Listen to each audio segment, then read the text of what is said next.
tignan mo yung Ay, kontra. Dok, Ay, ang buti hello. nandaan kayo. Ano po? Ay, Nandito na si kamusta Doc, kayo? Dok, mauna na muna ako. Ah, sige po. I'll see you.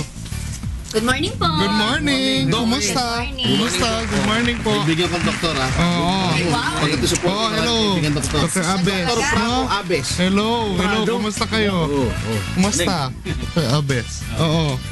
Alam ko, bibili kayo, Dok. Dok, kasi may problema ako. Ting umaga kasi, yung kaibigan kong babae, sinisipon siya.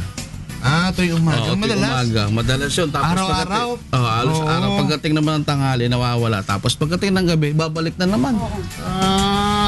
Very common yan sa atin ngayon. Marami ako kasi nakikita mga pasyente na ganyan, no? Ang kalimitan, most of the time na nakikita natin, nagkakaroon sila na tinatawag nating allergic rhinitis. Oo. Saan mo nakukuha yun, Dok? Allergic rhinitis. Well, sa totoo lang, yung allergic rhinitis, madalas namamana po natin yan. No, oo. Hindi dahil sa environment, pero Ganito po kasi, no? Yung allergic rhinitis itself, mana-mana, parang asthma, diabetes, no? Gano'n, nakikuha sa magulang, sa mga kamag-anak. Pero yung triggers po ng allergic rhinitis, kung kailan tayo nagkakaroon ng sipon, nanggagaling po yun sa environment. No? Oo, yun po. Ang mga common kasi, pagka natitrigger, nakakalanghap tayo ng mga maalikabok. oo. No? Mga insekto, especially mga patay, yung mga ipis, no? Yung mga... Kahit yung amoy ng ano? Oo, pag nalalanghap niyo po yung ano nun, yung essence, yung mga butil-butil, na syempre pag namamatay... Magkaiba ba yun sa sinusitis? Oo. Ganito po, ang sinusitis, kung categorically, kung sa aming mga doktor, dapat hinihiwalay namin sila. Oo. No? Pero madalas kasi, sa mga tao po nagkakaroon ng allergic rhinitis, no? Later on, nagkakaroon rin sila na maaaring magkaroon rin ng sinusitis. So, anong diferensya ng dalawa? No? Yung sinusitis kasi, kapag nag-ipon yung sipon, doon sa tinatawag natin mga sinuses sa ating ulo, kasi may espasyo yan, mga spaces dito, tapos sa harap, tapos sa likod ng ilong ninyo, para mas magaan yung ating ulo. No? So ngayon, ang problema, pagka napuno yun ng mga sipon, dahil yung nagkaka-allergic rhinitis, di lumalabas yung sipon, sumasakit yung ulo natin most of the time. Yun po ang tinatawag ng sinusitis. Parang sa akin, ba, Dok? Sa akin parang may bara dito. Parang bilog na may bara. Yes. Ano yun? So, pag nakikita mo sa salamin? Hindi naman. Hindi naman. Okay. Baga parang hirap akong... Ganun. Yes. Oh. So, the thing is, madalas yan, nagkakaroon rin ng mga tao ng allergic rhinitis. Yan yung symptoms ng allergic rhinitis. Yung nagbabara yung ilong na madalas. No?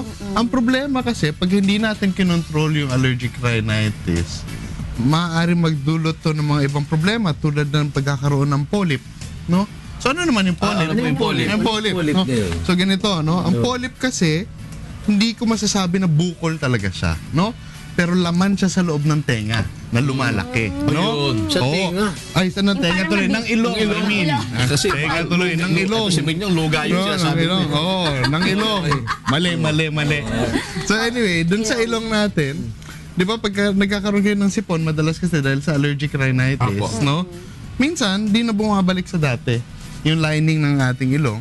Kaya nagkakaroon tayo ng polyp. So yung polyp, accumulation po yun ng ating fluid doon sa loob ng lining ng inyong ilong. So, yung tinatawag nating nasal polyposis. Yung pagkakaroon ng polyp. Kaya No? pwede ba maapektuhan ng puso? Well, not directly. Pero ang problema kasi pagka nagkaroon kayo ng allergic rhinitis na madalas, no, kakaroon ng polyp, so lagi nagbabara yung ilong, minsan nagkakaroon rin ng sore throat madalas, no?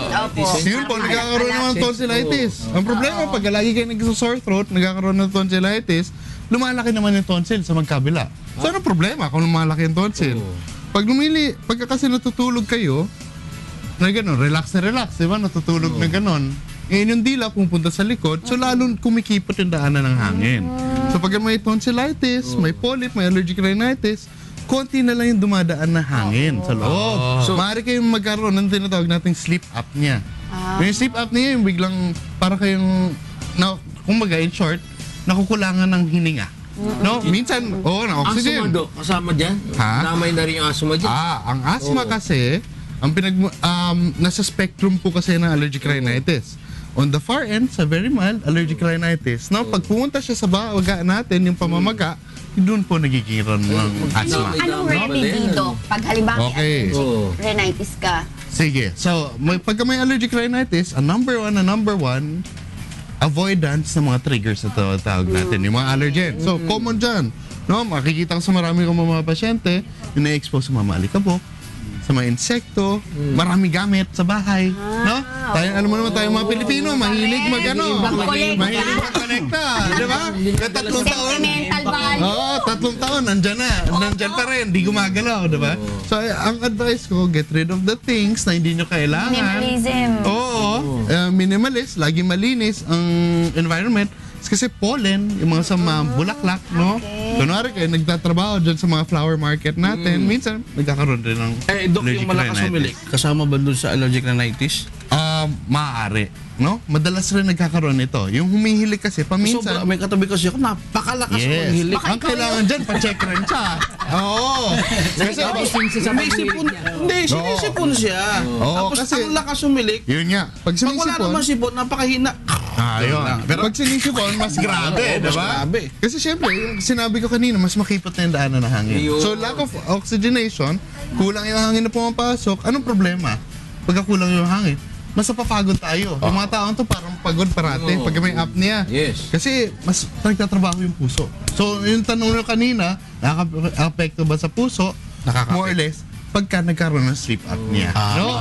Or, kung nagkaroon ka ng sore throat na matagal, mayroong mga bacteria nag-course react dun sa mga cells ng ating puso, maaari rin ma-apnea. Ano remedy? Allergen pala. So, allergy, no? ang allergy, gamot o- okay. May gamot ba? Aside doon sa pag-avoidance ng mga triggers, may mga gamot naman. No? Yung tinatawag natin antihistamine o yung nagkukos ng, yung pag-limit ng pagkakaroon ng histamine. Yung histamine kasi nagkukos ng ating mga simptomas. No? So, yun mga iniinom nating gamot. Pero No, dapat for bago allergies. uminom ng gamot, magpa-check up muna. Yes, of course. Oo, Kasi pag mag-self-medicate.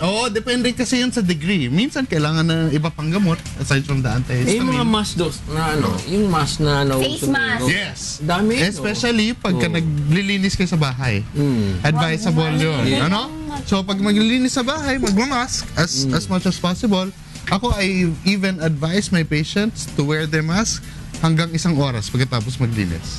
Kasi di ba pag naglilinis tayo sa bahay, yung mga alikabok nagsisettle pa. Doc, may tanong dito. Yes. Oh. Yung friend ni Manong Rick, tinanggalan na ng polyp sa ilong. After 5 years daw, parang bumalik. Ano daw dapat gawin? Okay, ganito kasi. Yung polyp, na minention ko kanina, paminsan, bumabalik-balik talaga. No? Balik pala yun. Oo, because of the condition niya, especially pag hindi nakokontrol yung mga allergic rhinitis, Okay. yung pagsisipon, yung polyp kasi pinitas lang, kumbaga tinanggal. Tapos okay, Pinainom lumawag. Oo, tapos pero later on nag-allergic rhinitis ulit, nagkakaroon ng sintomas, maaaring bumalik siya. Okay. Okay? Dok, napakagaling yung paliwanag. Okay, sige. Okay. Ako yung mauna na kasi may clinic pa eh. Oo nga, Doc. Oo, Pasensya siyempre, sa may abala. duty. Balik ulit, Doc, next time, ha? Sige, Balik po we'll see kayo. you next